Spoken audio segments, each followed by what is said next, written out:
Hello and welcome to the ignoramus-polymath. This is your host Abrar Jawad, and today we're talking about physics. This series is based on the course of IGCSE, which is the International General Certificate of Secondary Education in Physics, which is organized by Pearson at Excel. But even though it's a very particular curriculum, I feel like this is the general physics course that is taken by most secondary school students, which is basically the first 2 years of high school, which is your grade 9 and 10. So I feel like a lot of people can use this course for their benefit if they want to develop their understanding of physics or anything else. So the first 2 episodes of this series is going to be based on forces and motion, which is the name of the chapter that they give. But in general, the idea is it's mostly based on mechanics, which is the branch of physics that discusses how force makes objects behave. And this episode in particular is called Movement and Position, which is the study of kinematics, which is basically this study of kinematics, which is more like the study of moving objects without considering the force, like how force acts on that object, but more on how that object moves, which is a branch of mechanics. That kinematics is a branch of mechanics.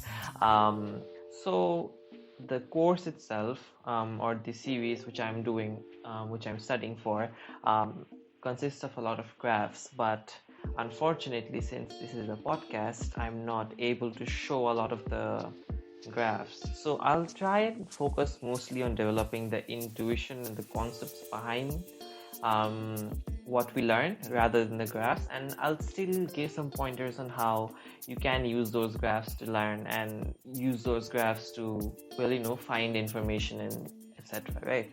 So if we're going to be studying kinematics, there's 3 words that you need to know, which is displacement, velocity, and acceleration. These are the most important words that you pretty much need, at least at this level.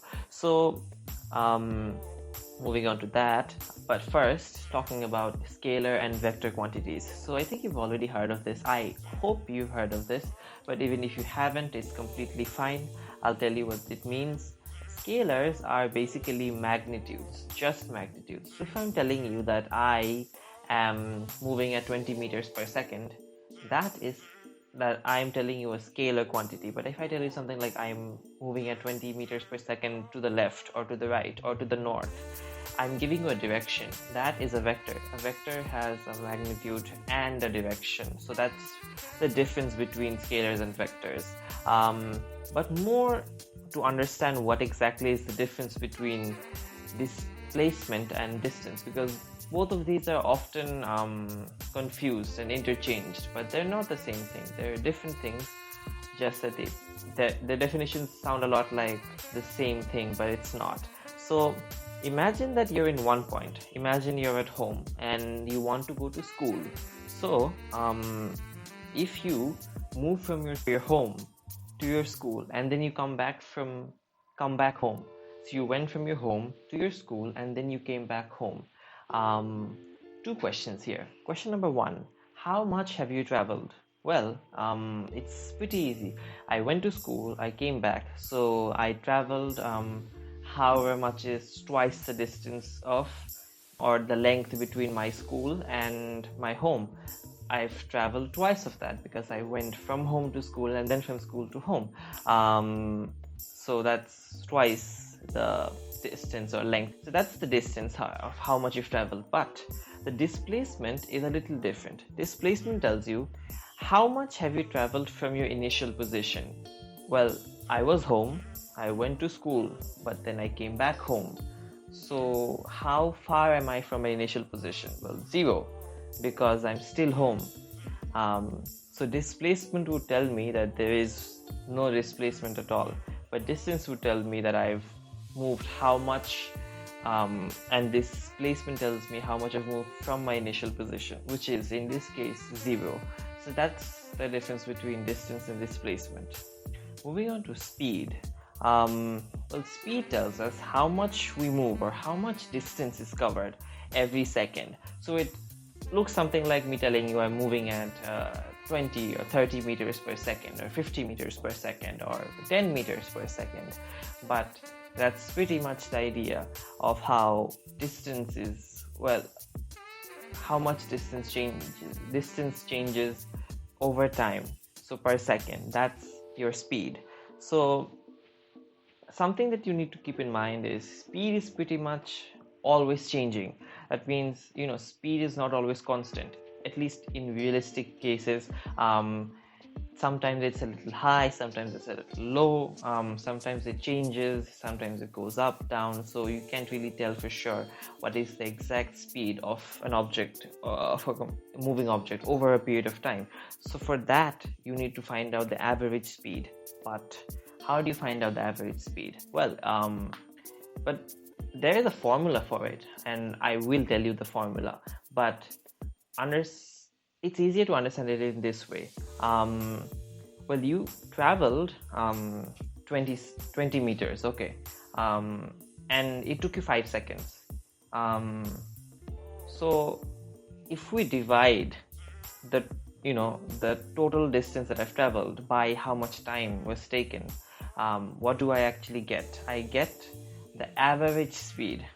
That is the formula, but I just try to explain it so that you're able to understand, which is that it tells you how much distance you're traveling per second in average. Maybe in the first second you probably travel 5 seconds, and in the second one you travel 3 meters. In the first one you travel 5 meters, in the second you travel 3 meters. You're not really sure how much you're traveling every second, but you know that you maintained a average steady speed of 4 meters per second throughout your entire journey of 5 seconds. It's something like that. So after speed, we have velocity, and velocity is not exactly that different from speed, except for the fact that velocity is a vector and speed is not. So since velocity is a vector, it requires a direction as well. So just like speed tells you how much you're moving, so per second, which is 20 meters per second or 30 meters per second, velocity tells you how much you're moving per second at a particular distance. So your velocity would be something like you're moving at 20 meters per second to the north. So that tells you how much you're moving per second, also what direction you're moving at. So that helps you understand the velocity of an object. So there are two things, right? When we talk about speed and when we're talking about changing speed, we usually talk about like, okay, so I'm moving 5 meters per second, but now I start moving at 4 meters per second. So suddenly my speed has changed, and then I'm moving at 3 meters per second, 2 meters per second. But what this really means is that how much distance I'm traveling per second is changing. But on the other hand, when you have velocity, when we're talking about velocity, it's a little different. Not exactly different, but more like there is another way that you can say that velocity is changing. Sure, your speed or how much you're moving per second can be the same. Say for example, you're moving at 20 meters per second, but your direction is constantly changing. First you're moving to the left, then you're moving to the right, or you're in a car driving, going from left to right and back and front wherever you're going, but you're maintaining the same speed, which means the magnitude. That means you're traveling at 20 meters per second, but you're not traveling in the same direction. So in those cases as well, we can say that your velocity is changing, because it is changing. Velocity consists of every vector consists of two different things, which is the magnitude and the direction. Both of them are very important, and both of them are equally important. So when something changes, regardless of whether it's the magnitude or the direction, you can say that your velocity is changing. And lastly, as I said, displacement, velocity, and then acceleration. So you have acceleration, which basically talks about how much your velocity changes per second. So imagine that you're not moving at all. Imagine you're in a particular point and you're standing there. Now, time is something that doesn't wait for anyone. Time goes on, regardless of whether you try and control it or it will change. It will keep increasing. Time will keep going. So if time is always changing and you're not moving at all, what does that say? That means you're not moving. But what does that really say? That says that your speed or your velocity is 0, because every second you're moving 0 meters. So that means your velocity is 0 or your speed is 0. Now imagine that you, a person, are standing, and then now you have a speed or velocity of 0 and you start walking. Now, the first second you walked 1 meter. The second you also walked another meter. The third second you walked another meter, and your fourth second you walked another meter. That's so you've traveled 4 meters, and your speed or your velocity was basically 1 meters per second. So that means you traveled at 1 meter, and you traveled 1 meter every second as time passed. But another way that you need to think about this is acceleration. Acceleration tells you how much velocity changes or per second. Now remember, when you were standing still, your velocity was 0, and then you moved. So you went from 0 meters per second to 1 meters per second. So if you're standing still and you suddenly start moving, you're accelerating. Sure, your acceleration may have gone to 0 when you started maintaining your velocity, because then you started moving at 1 meter per second, but you didn't accelerate any further. So yeah, your acceleration went to 0 later on, but at the beginning you accelerated. So that's your acceleration. Acceleration tells you how much velocity changes.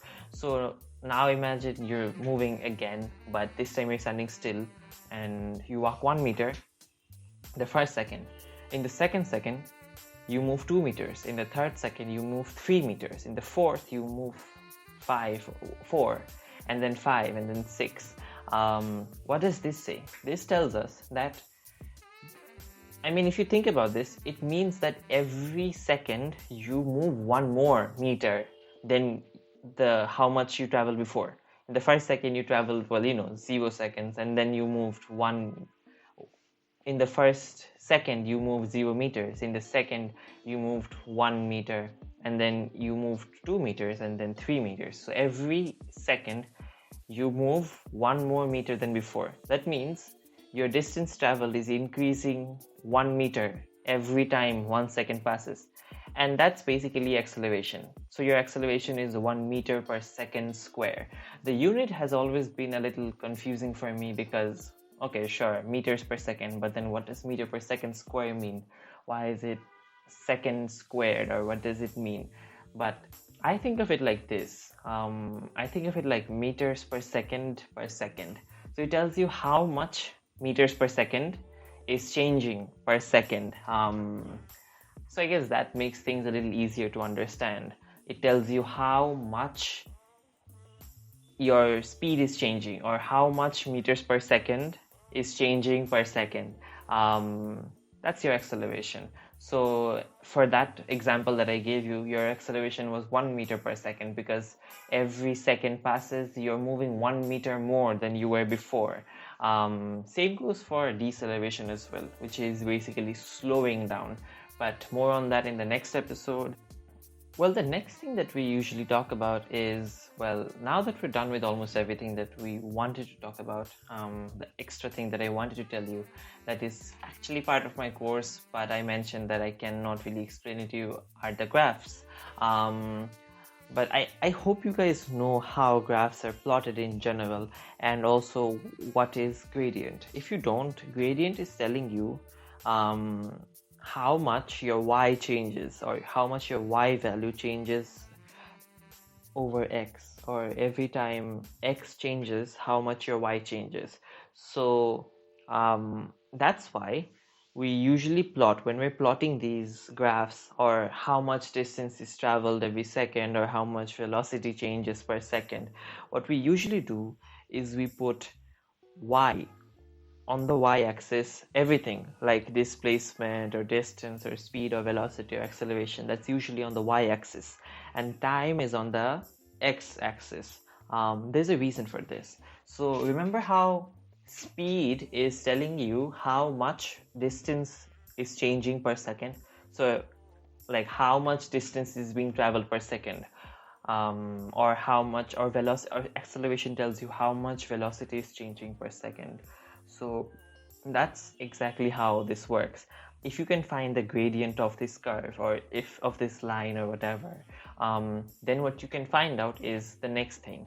If you have a distance to time graph and you find out the gradient of the curve, which means how much y is changing per second, or how much y is changing over x, what you're basically finding out is how much distance is being traveled every second, which is your velocity, which is your speed. And if you know the direction, if you've been told that the direction is the same, then you already got your velocity.